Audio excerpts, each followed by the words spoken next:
Okay, so if you read this book, which I recommend you do at some point in your life, when you read it, really try to focus on what this book could do to make your creative thought processes easier and things that you could do to help you arrive at better ideas.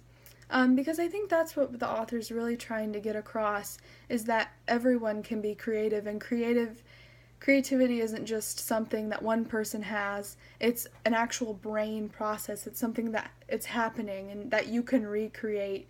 It's like exercising. Like, I might not be the best or the strongest, but I can still do it. So I think that's kind of what the book is telling you. And when I read it, I know that I get kind of anxious trying to relax my brain and arriving at the aha moment without me actively thinking. And so I know I opt for the second a lot more, where I just kind of go to the library and I drink coffee, and I buckle down for extended periods of time. But I do realize that sometimes that doesn't arrive me at anything. It doesn't do anything for me.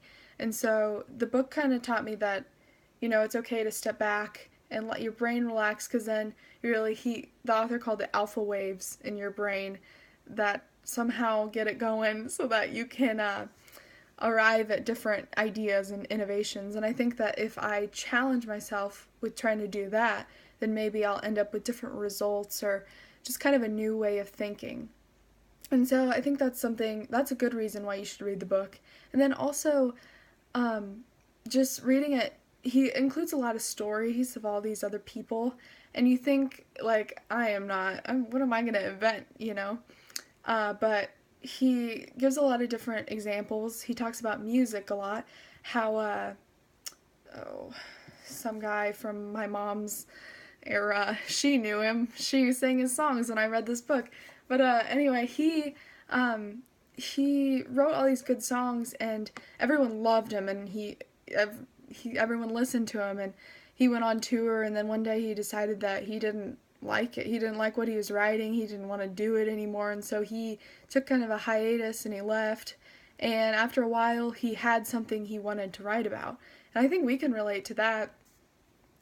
Sometimes you gotta take a step back and do what you actually want to do, because then he wrote his most popular song, which I could tell you, but I can't remember, and you guys probably wouldn't know it either. So, also we can relate to, he talks about how traveling brings forth new ideas, and living in the city for a while helped this one man write all this music, is because he had all these sounds bouncing around.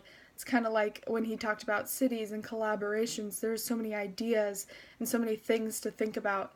And I think that's really interesting. I know people get inspiration traveling all the time. That's why some people travel.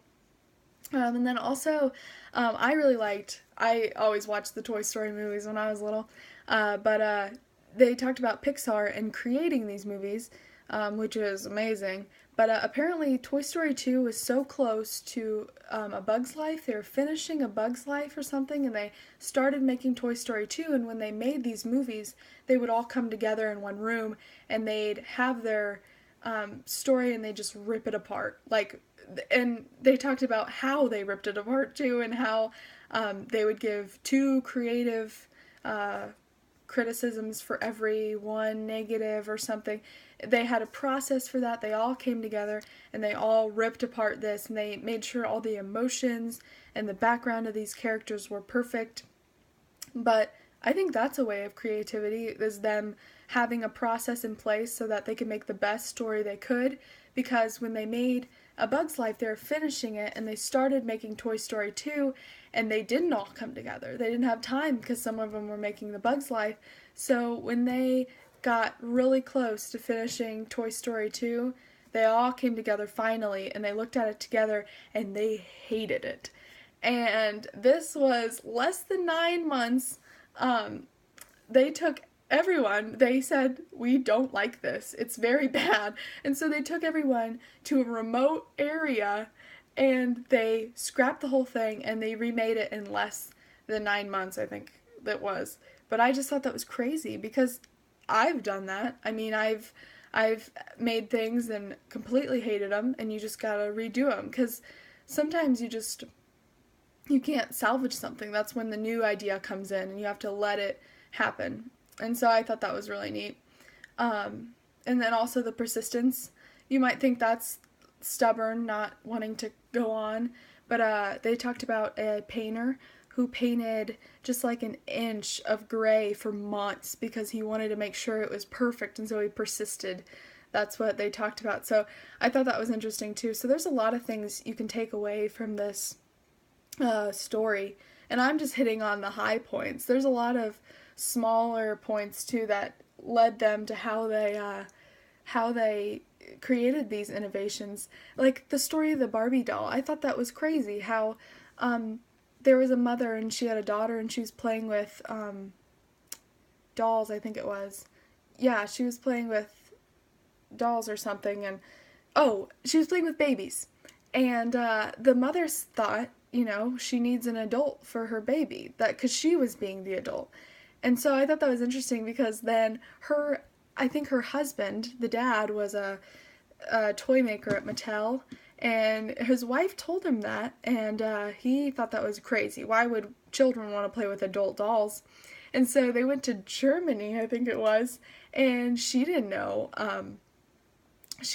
German, and so they all went to Germany, and she saw it was a adult woman sex toy in the bar or something of a picture window in Germany, and she didn't know any of the headlines or anything, but it wasn't in distaste or anything. But anyway, she brought that to her daughter and she let her have it and she played with it, and they came back to America and it was a hit, and so they made a new Barbie doll or whatever that was originally something else in Germany.